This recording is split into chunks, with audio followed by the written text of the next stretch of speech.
예배에 오신 우리 모두를 하나님께서 축복해 주실 줄로 믿습니다.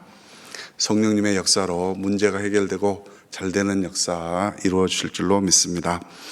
옆에 계신 분들과 인사하겠습니다. 하하하 이렇게 하겠습니다. 네, 하나님 하고 싶은 대로 하세요라는 뜻이 있습니다. 눈을 뜨게 하여 어둠에서 빛으로 라는 제목으로 말씀을 나누고자 합니다. 눈을 뜨게 하고 어둠에서 빛으로 인도하시는 분은 우리 주 예수 그리스도인 줄로 믿습니다. 오늘 예배에 오신 우리 모두를 예수님께서 복 주실 줄로 믿습니다. 바울과 함께 하셨던 그 하나님께서 언제나 함께 하실 줄로 믿습니다. 빌라 1139채를 보유한 김 씨가 사망했다는 신문 기사를 저도 보았습니다. 전세자들이 피해를 다 떠안게 되었습니다. 김 씨가 사망했던 그 소식도 슬펐지만 이 전세자들이 임대료를 못 받은 것도 또 안타깝게 여겨집니다. 오늘 내가 한 일이 생명을 살리는 일인지 아니면 죽이는 일인지 질문을 해보고 싶습니다. 24장에 보면 1절에 이렇게 기록되어져 있습니다. 닷새 후에 대제사장 아나니아가 어떤 장로들과 한 변호사 더둘로와 함께 내려와 총독 앞에서 바울을 고발하니라. 대제사장 아나니아와 몇 명의 장로들이 가이사라에 내려갔다는 것입니다. 예루살렘에서 가이사라까지는 110km 정도 됩니다. 꽤 먼 거리죠. 그때 교통이 발달하지 않는 때여서 3일 정도 이렇게 걸어야만 하는 거리입니다. 우리나라 땅으로 이렇게 비교해 보면 서울에서 천안을 약간 지나가는 그런 거리입니다.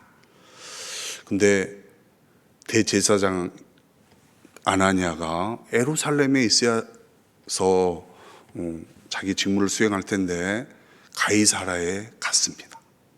왜 갔겠습니까? 바울을 총독에게 고소해서 바울을 죽이려고 그 먼 거리를 왕복하고 있습니다. 23장에 보면 천부장 글라우디오 루시아가 나옵니다. 이 천부장은 바울을 죽이려는 유대인들이 있다. 그 소식을 듣고서 백부장들에게 명령을 합니다. 보병 200명, 기병도 70명, 창병 200명을 준비해라.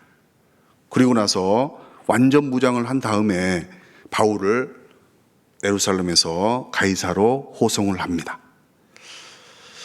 오늘 본문 보면 13절은 왕이여 이렇게 시작을 하고 있습니다. 이 왕은 아그리빠 왕을 가리킵니다. 바울이 이제 아그리빠 왕 앞에서 자신을 변증을 하고 있습니다. 바울이 다메섹에서 예수님을 만나서 예수님께서 주신 사명, 종과 증인이 되라 이렇게 말씀하셨다는 것입니다. 그리고 다메섹, 예루살렘, 또 유대와 온 이방 땅까지 하나님을 전하라 했다. 근데 이제 그렇게 하나님을 전하니까 유대인들이 자신을 죽이려고 한다는 내용입니다.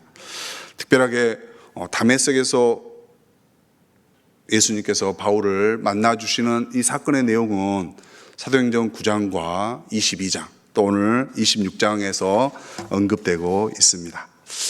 사도행전을 읽다 보면 24장 정도 이렇게 읽다 보면 머리가 좀 복잡해지기 시작합니다.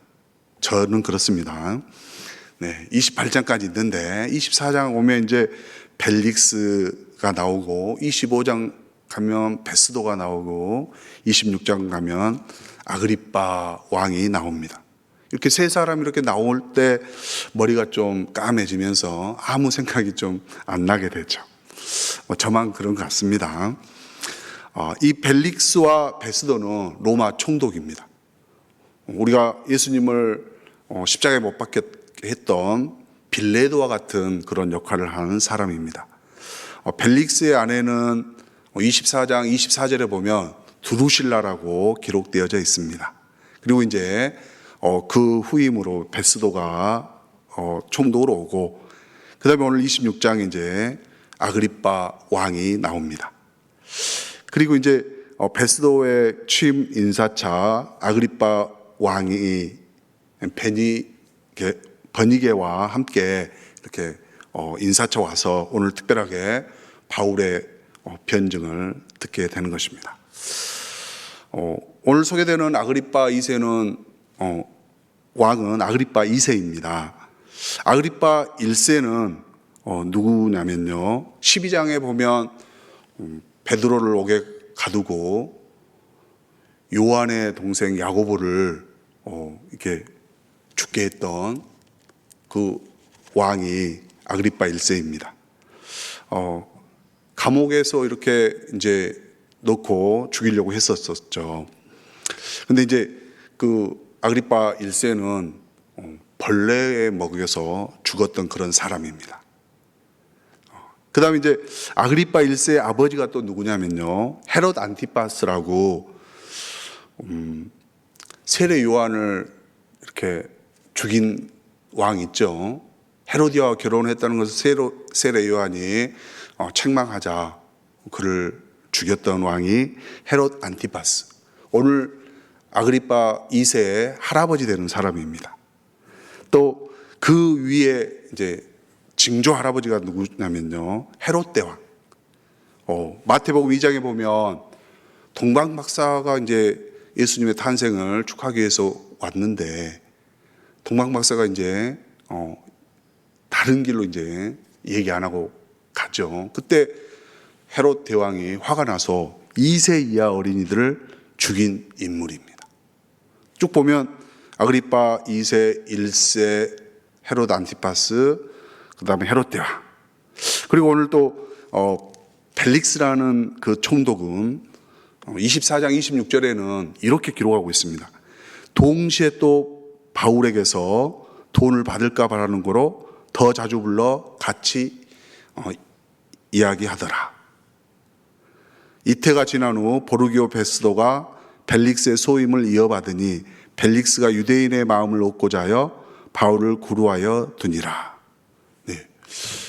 헤롯 그 후손들, 헤롯 대왕의 후손들과 이 총독들이 어떤 인물들입니까? 보면 하나님의 일을 방해하고 있죠. 또 특히 헤롯 일가는 예수님을 죽이기 위해서 2세 이하는 다 죽였고, 또 세례 요한도 죽이고, 그리고 사도 야고보까지 이렇게 죽이는 그런 일을 했던 사람들입니다. 그리고 벨릭스는 죄가 없음에도 불구하고 사도 바울을 2년 동안이나 가이사라 감옥에 가두었던 사람입니다. 18절에 보면 그 눈을 뜨게 하여 이렇게 나와 있는데요, 여기서 이제 영어 성경을 보니까 그들의 눈을 뜨게 해서 이렇게 나옵니다. 사람들이죠. 네. 근데 사도 바울이 눈을 뜨기 전에, 여기서 눈을 뜨기 전이라는 것은 이제 하나님을 만나기 전을 가리키는 것입니다. 그래서 하나님을 만나기 전에는 사도 바울이 죽이는 자였습니다. 사도행전 9장 8절 9절로 보면 사울이 땅에서 일어나 눈을 떴으나 아무것도 보지 못하고 사람의 손에 끌려 다메섹으로 들어가서 사흘 동안 보지 못하고 먹지도 마시지도 아니하니라. 여기 보면 분명하게 땅에 이제 거꾸러진 다음에 일어났는데 눈을 떴으나 아무것도 보지 못했다, 이렇게 기록하고 있습니다. 눈을 떠도 보이지 않았다는 것이죠. 근데 하나님께서는 아나니아를 이제 보내서 사울의 눈을 뜨게 해줍니다. 네.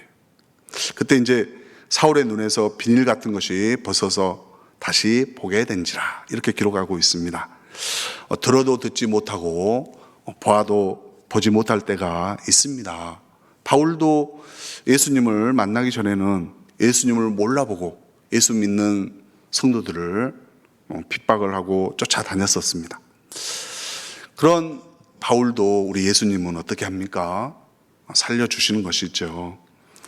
똑같은 우리들도 우리 예수님은 살려주시려고 이 땅에 오셨습니다. 하늘 보자 버리고 낮고 낮은 이 땅에 오셔서 우리들을 구원해 주셨습니다. 예수님께서는 십자가에 고통받는 것을 두려워하지 않았습니다. 죽음의 길, 십자가의 길을 마다하지 않냐고 우리를 위해서 묵묵히 걸어갔습니다. 바울은 눈을 뜨게 되니 어떻게 되었습니까?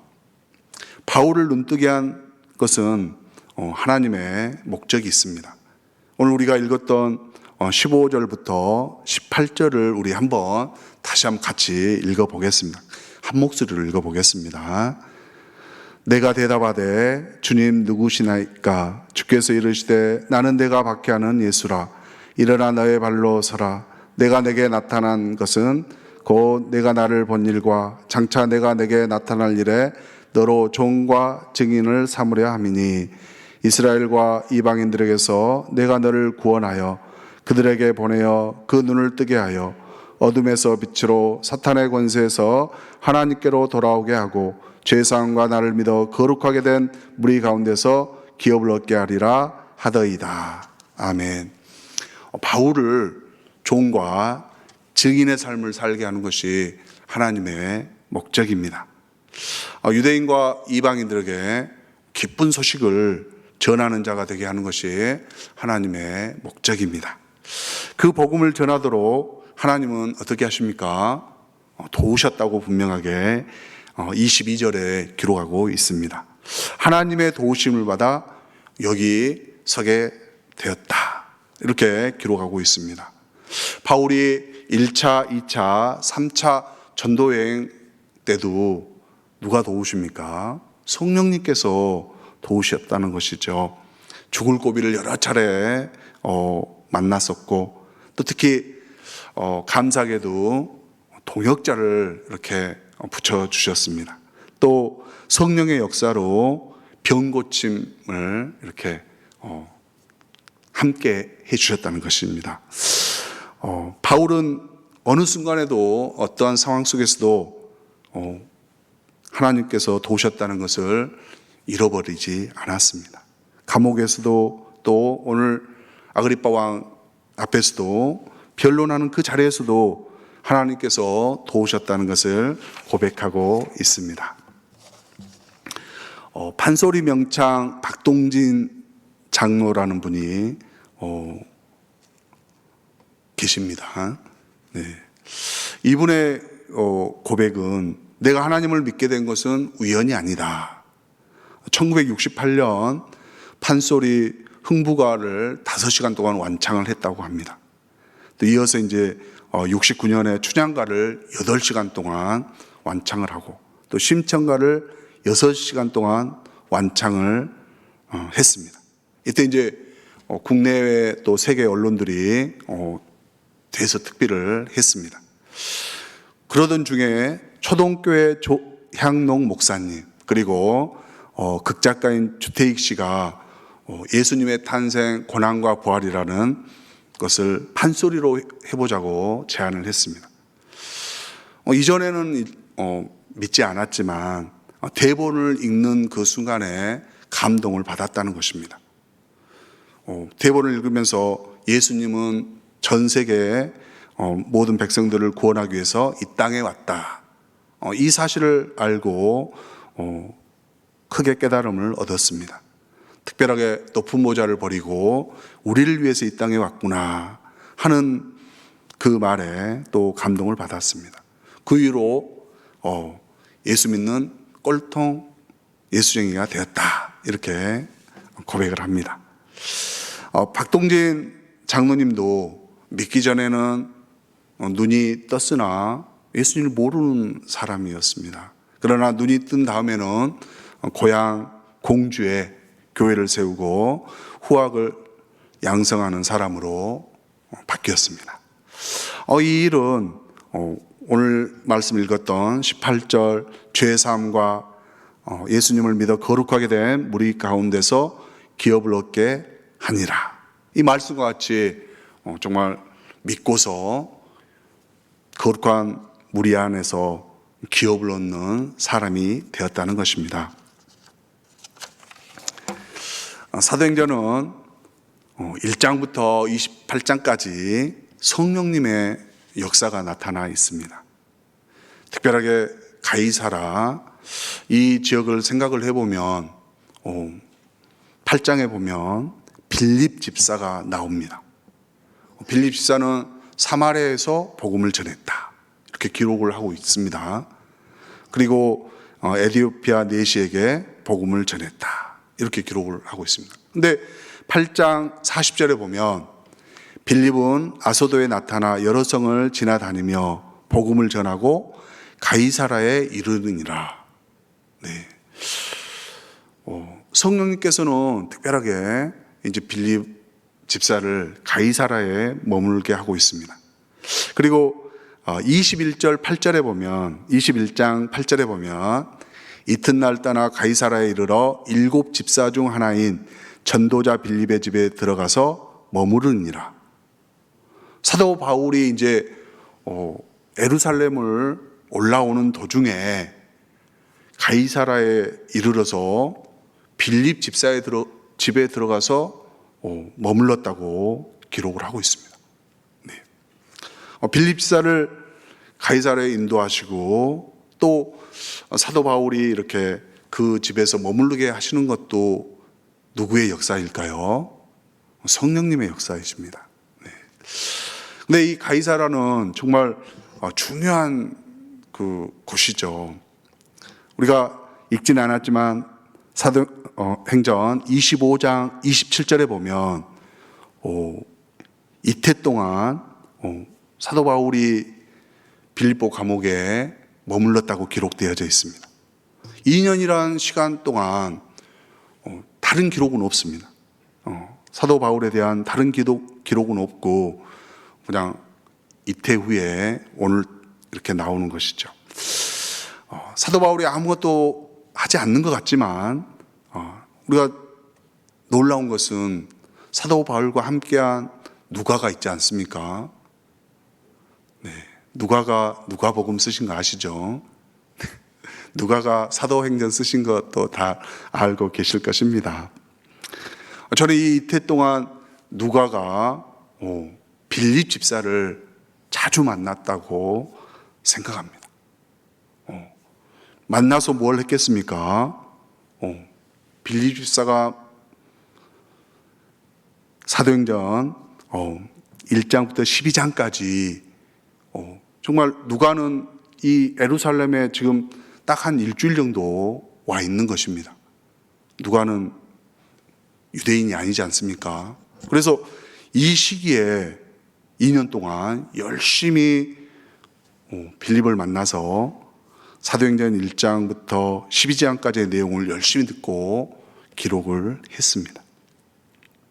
사랑하는 성도 여러분, 우리의 눈을 뜨게 하여 어둠에서 빛으로 나오게 하시는 이는 세상의 빛 되신 우리 주 예수 그리스도입니다. 우리들은 하나님 나라를 기업으로 상속을 받았습니다. 특별하게 오늘 바울을 통해서 하나님께서는 우리에게 동일하게 질문을 하십니다. 우리가 26장 8절 한번 같이 읽어보겠습니다. 26장 8절 한 절 읽어보시겠습니다. 함께 읽겠습니다. 시작. 당신들은 하나님이 죽은 사람을 살리심을 어찌하여 못 믿을 것으로 여기나이까. 아멘. 네. 우리 하나님은 전능하신 분이십니다. 아그리빠 왕에게 또 유대 장로들, 유력자들에게 분명하게 말하고 있습니다. 하나님이 죽은 사람을 살리심을 못 믿을 것으로 여기고 있다. 여기 계신 우리 믿음의 성도분들 다 믿으시죠? 네, 믿으시니까 이 자리에 나오신 줄로 믿습니다. 또 하나의 질문은 종과 증인으로 살고 있습니까? 네. 우리가 종과 증인된 삶을 살기를 또 당부하는 것이죠. 지금도 열심히 살고 계신데 앞으로도 그 길을 잘 가기를 당부하고 있는 것입니다. 하나님은 말씀을 통해서 하나님 자신을 우리에게 보여주십니다. 제가 오늘 특별하게 누가복음과 사도행전을 썼다고 기록 말씀 아까 드렸습니다. 연말 남은 기간 2022년 12월 마지막 날까지 누가복음과 사도행전을 다시 한번 읽으시고 하나님의 인도하심, 성령님의 역사하심을 깨닫고 또 우리에게 영안이 열리는 은혜 주심을 누리면서 증인의 삶을 사는 우리 모두가 되시기를 축원합니다. 기도하겠습니다.